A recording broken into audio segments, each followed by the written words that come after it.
나이가 많이 있으신 분들은 모이면 주로 하는 대화 주제가 건강에 대한 얘기를 많이 합니다.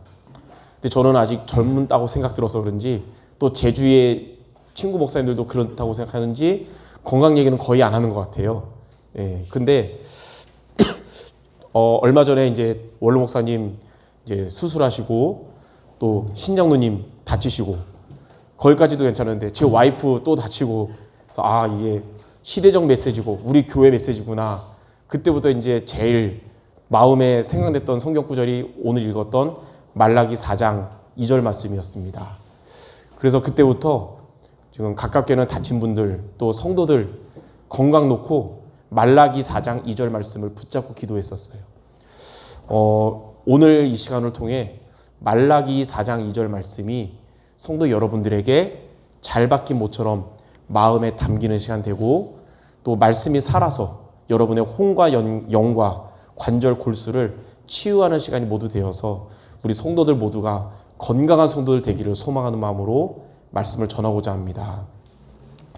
자, 그래서 오늘 말라기 4장 2절 이 성경 구절이 여러분들에게 마음에 담기는 날이 되면 좋겠는데요.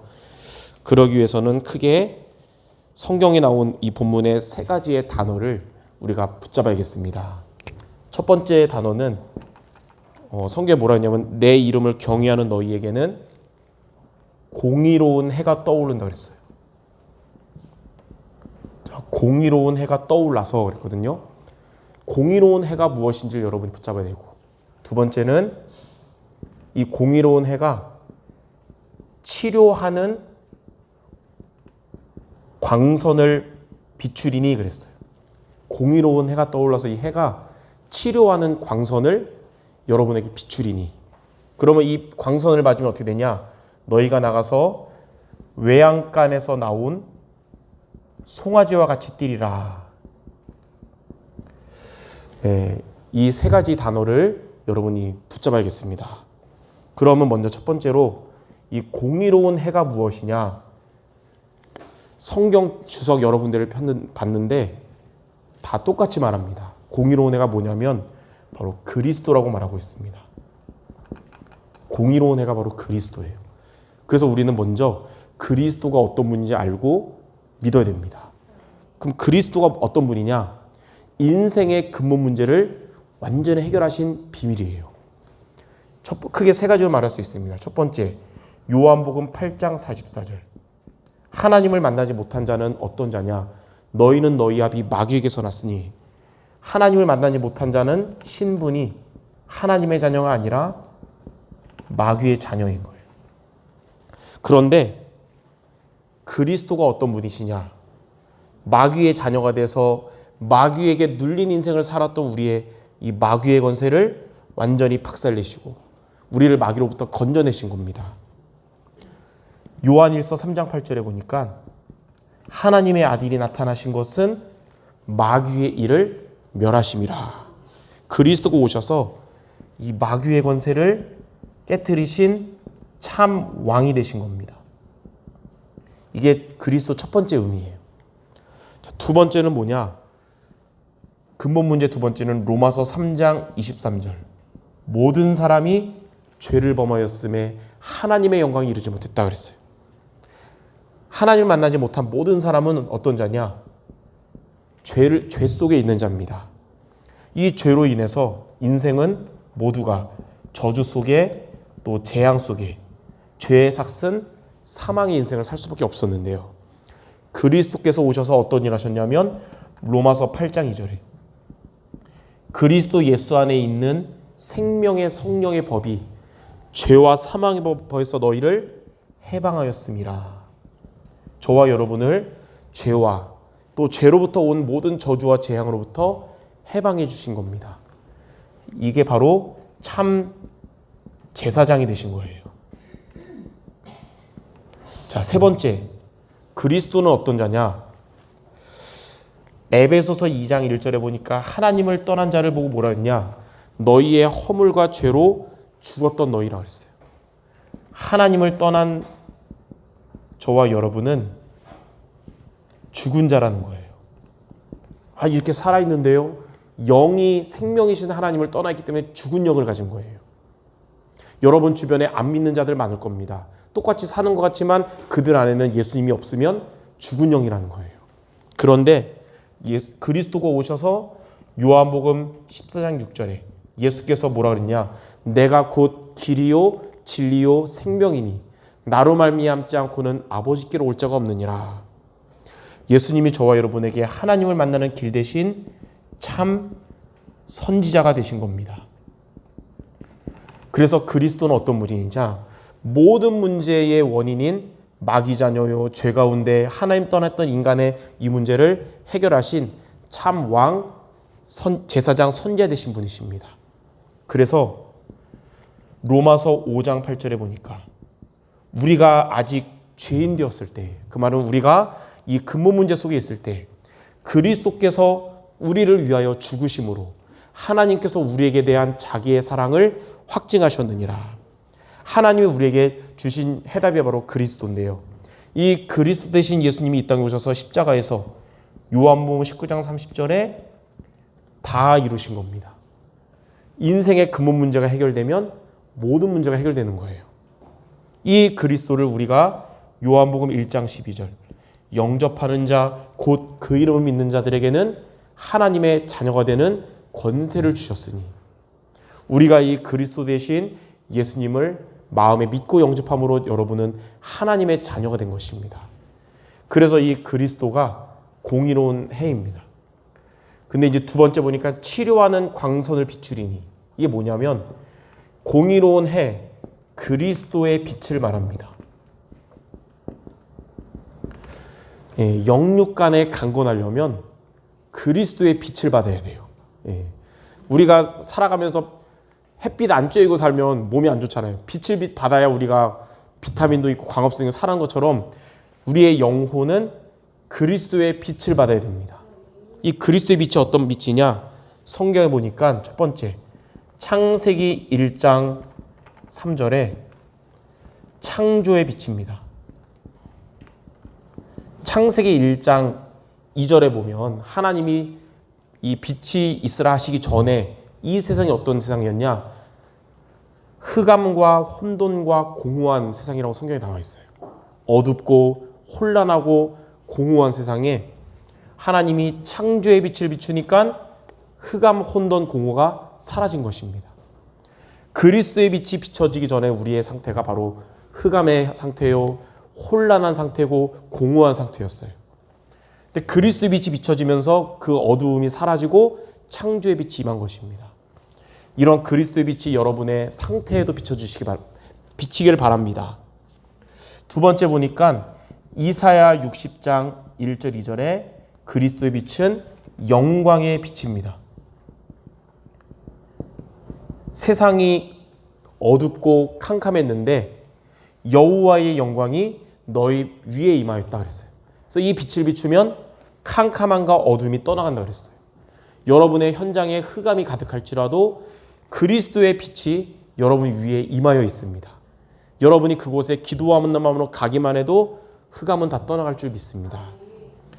자, 세 번째로 마태복음 5장 14절에 예수님이 그리스도의 빛을 받은 우리를 보고 뭐라 했냐면 너희가 바로 세상의 빛이라 그랬어요. 이 세상은 점점 발전하고 또 화려하고 아주 멋있고 하지만 한 가지만 없는 세상이에요. 그래서 흑암 세상입니다. 바로 그리스도가 없는 세상이에요. 그래서 영적 문제와 재앙이 많은 거예요. 근데 이 그리스도를 가진 여러분이 세상에 나아가면 여러분은 바로 세상의 빛입니다. 자, 네 번째 보니까 요한복음 1장 4절에 이 예수 그리스도 안에 생명이 있었으니 이 생명은 사람들의 빛이라. 그리스도의 빛은 어떤 빛이냐? 생명의 빛입니다. 생명이 없어 아까 여기 나온 것처럼 영적으로 죽어있는 자들에게 여러분이 생명의 빛을 비추시기 바랍니다. 먼저 우리가 죽었던 우리가 그리스도를 만나고 생명을 가진 자가 되어서 이제는 여러분은 가는 곳마다 생명의 빛을 비추는 겁니다. 자, 다섯 번째로 베드로전서 2장 9절에 보니까 너희는 왕 같은 제사장이요 그리스도의 빛을 선포할 선지자라. 그래서 이 기이한 빛을 비추는 자로 불렀다 그랬어요. 이 기이한 빛이 뭐냐? 그리스도의 빛을 비추는 자예요. 여러분이 가는 곳마다 어떻게 되냐면 흑암의 세력, 특히 병을 가져다 주는 이 병마의 세력이 그리스도의 빛을 받을 때, 또 그리스도의 빛을 비출 때 떠나가게 되는 것입니다. 또 그리스도께서 죄와 저주, 재앙을 해결하셨기 때문에 여러분 가는 곳마다 세상의 재앙이 떠나가게 될 것이에요. 여러분 직장에 갈 텐데 사장은 모르겠지만 여러분이 그 직장에서 가장 소중한 사람이에요. 왜냐하면 여러분 없으면 그곳은 병마와 재앙의 현장인데 그리스도 가진 여러분 때문에 병마, 재앙이 떠나가는 거예요. 혹시 사장이 여러분 힘들게 하면 제가 누군지 몰라서 그렇죠. 저 없으면 망해요. 저 때문에 살아난 거예요. 그래요. 여러분 혹시 가족이 여러분 말고 다 불신앙자들이면 나 없으면 우리 가정 저주 재앙 오는데 나 때문에 하나님 복 받는 거라고 선포하기 바랍니다. 그리고 그리스도의 빛을 비칠 때 하나님의 능력이 여러분에게 임하고 여러분이 기도하는 많은 병든 자들에게 임하게 될 줄 믿습니다. 그래서 공의로운 해가 떠올라서 치료하는 광선이 비추듯이 그리스도의 빛이 여러분에게 또 여러분 있는 곳에 있는 사람들에게 비추는 주역 되시기를 주님의 이름으로 축원합니다. 그러면 어떻게 되냐? 이 그리스도의 빛을 받으면 외양간에서 나온 송아지와 같이 뛰게 됩니다. 자, 첫 번째로 어떤 의미가 있냐? 세 가지인데 첫 번째는 그리스도의 빛을 받으면 영적으로 치유가 됩니다. 첫 번째는 어떤 의미냐면 불신자가 구원받는 것을 의미해요. 그리스도의 빛을 받으면 불신자가 구원받아요. 그리고 두 번째는 구원받은 자는 그리스도의 빛을 받으면 영적인 힘을 얻게 됩니다. 하나님이 주시는 진짜 힘을 얻어요. 그리고 우리에게 남아있는 영적 문제가 해결이 되는 것입니다. 여러분들과 우리 모든 성도들 그리스도의 빛을 받아서 영적인 치유되시기를 주님의 이름으로 축원합니다. 자, 그 다음에 두 번째는 영혼이 잘 되면 이제 마음도 또 생각도 치유가 됩니다. 우리 안에 과거에 있었던 안 좋은 사건 때문에 지금 내 삶을 발목 잡는 게 뭐라 그러냐면 상처라 그러죠. 상처는 치유가 안 된다 그럽니다. 왜냐하면 상처를 해결해도 자국이 남는다고 그러거든요. 근데 그거 해결하는 비밀은 하나밖에 없어요. 영적 존재의 우리들은 그리스도의 빛이 우리에게 비춰야 됩니다. 하나님은 여러분의 상처도 해결해 주실 겁니다. 왜냐하면 상처보다 더 큰 하나님의 은혜를 받으니까요. 우리의 생각에 있던 불신앙도 하나님의 그리스도의 빛이 비칠 때 불신앙이 사라지고 믿음이 자라가게 될 것입니다. 그래서 여러분의 생각도 살아나고 마음도 살아나게 될 것이에요. 자, 세 번째는 뭐냐면 이제 육신도 여러분의 몸도 치유가 될 것입니다. 현대인의 질병의 80% 이상이 뭐 때문에 온다고 하는지 기억하십니까 혹시? 스자로 시작하는데 스트레스 때문이에요. 스트레스 때문에 사실 모든 문제가 온다 그러는데 하나님의 은혜가 여러분에게 임하면 그리스도의 빛이 비치면 스트레스를 이길 힘을 하나님이 여러분에게 주실 거예요. 우리 안에는 누구든지 스트레스를 담는 통이 있어요. 근데 그 통에 스트레스가 늘 오잖아요. 근데 이게 그 통보다 작으니까 우리가 살아갈 수 있는 거예요. 멘탈 갖고. 근데 이게 스트레스 통이 넘치면 이제 멘탈이 터지는 겁니다. 근데 하나님이 은혜 주시면 그 통을 더 크게 역사하세요. 오늘 이번 주 말씀처럼 믿음의 큰 그릇을 갖춰서 스트레스 통도 커지시기 바랍니다. 그리고 또 육신의 치유에서 우리가 주의할 게 뭐냐? 의학도 우리가 병행해야 된다는 거예요. 복음이면 돼. 감기약 안 먹어도 하나님 치료해 줄 거야. 복음이면 돼. 위암 걸려도 괜찮아. 기도만 하면 돼. 그러면 성령 충만한데 몸은 점점 안 좋아져요. 하나님의 은혜는 두 가지가 있어요. 특별 은혜와 일반 은혜가 있습니다. 두 가지가 다 필요해요. 특별 은혜가 바로 그리스도의 빛이고 일반 은혜는 하나님이 이 시대의 여러분을 위해 주신 축복이에요. 예, 우리 건강을 위해서는 병원이 필요한 것이고 또 약이 필요한 것이고 수술이 필요한 거예요. 우리가 어디를 가는 데 있어서는 차가 필요하고 또 기차가 필요한 겁니다. 여러분이 이제 대구에 WRC를 가야 되는데 성령 충만한 거예요. 하나님이 성령 충만은 날 보내줄 거야. 기도만 하면 눈 뜨면 대구야. 그러면 제정신이 아니죠. 성령 충만해도 기차는 타야 되는 거예요. 하나님의 특별 은혜와 일반 은혜가 같이 가야 되는 거예요. 건강도 마찬가지입니다. 지금 당장 치료 안 받으면 당신 몸 더 커져요. 더 안 좋아져요. 괜찮아요. 성령 충만하면 다 될 거예요. 복음이면 돼요. 성령 충만한데 몸은 치료 받아야죠. 하나님의 일반 은혜 같이 가야 되는 거예요. 그래서 복음편지 10과 후반에도 물리적인 치료를 병행해야 됩니다 라는 말이 나오는 겁니다. 그래서 여러분들이 이걸 아시고, 근데 반대로 또 복음 무시하고 의술만 또 계속 맹신하면 이게 그리스도가 되면 신앙이 안 되는 거죠. 그래서 그리스도의 빛과 의학을 같이 병행하는 여러분 되기 바랍니다. 자, 이렇게 해서 하나님은 우리 성도 여러분 모두 영적으로 치유하시고 마음과 생각도 살아나게 하시고 육신도 강건하게 하실 줄 믿습니다. 이 말라기 4장 2절 말씀이 여러분 모두에게 잘 박힌 모처럼 마음에 각인되고 히브리 4장 12절 말씀처럼 살아나고 성취되시기를 주님의 이름으로 축원합니다. 자, 그러면 결론적으로 그러면 어떻게 하면 이 말씀이 성취되냐? 그게 중요하겠죠. 성취될 말씀만 받을 게 아니라 미션이 필요한 거예요. 미션이. 말라기 4장 2절에 처음에 나오는 대로 내 이름을 경외하는 너희에게 이런 응답이 온다는 거예요. 내 이름을 경외할 때 이런 응답을 받게 된다는 겁니다. 이걸 보고 뭐라 그러냐? 그리스도를 항상 붙잡는 망대를 세우는 것을 말해요. 여러분이 망대를 세워야 공의로운 해가 떠올라서 치료하는 강선을 비추리니 외양간에서 나온 송아지같이 됩니다. 세 가지입니다. 첫 번째는 뭐냐? 항상 여러분들 그리스도를 붙잡기 바랍니다. 그리스도 붙잡으라. 이걸 보고 뭐라 그러냐면 갈보리산 망대라 그래요. 망대 중에 첫 번째. 마태복음 16장 16절. 주는 그리스도시요 살아계신 하나님의 아들이십니다. 예수님이 바로 나의 그리스도 되신다는 이 언약을 항상 붙잡기 바랍니다. 두 번째는 뭐냐?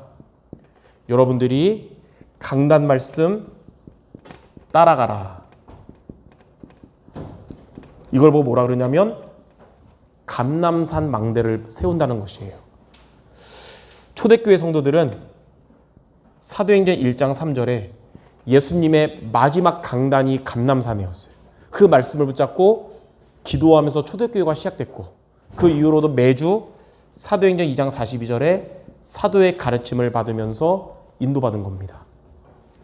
마지막 세 번째는 뭐냐? 자, 그리스도를 붙잡고 말씀 붙잡았다면 여러분 매일매일 가장 지속할 수 있는 좋은 시간에 서밋타임 승리하라. 이걸 보고 뭐라 그러냐면 마가다락방 망대를 세운다고 하는 거예요. 사도행전 1장 8절에 성령이 너에게 임하시면 너희가 권능받고 땅끝까지 증인이 될 것입니다. 이렇게 세 가지로 망대를 세우는 여러분들에게 말라기 4장 2절의 말씀이 여러분의 각인되고 성취되시기를 주님의 이름으로 축원합니다. 기도하겠습니다. 하나님, 우리 모든 성도들이 복음의 망대를 세움으로써 그리스도의 빛을 받아서 외양간에서 나온 송아지같이 영적으로도 육신적으로도 강건한 모두가 되게 하여 주시옵소서.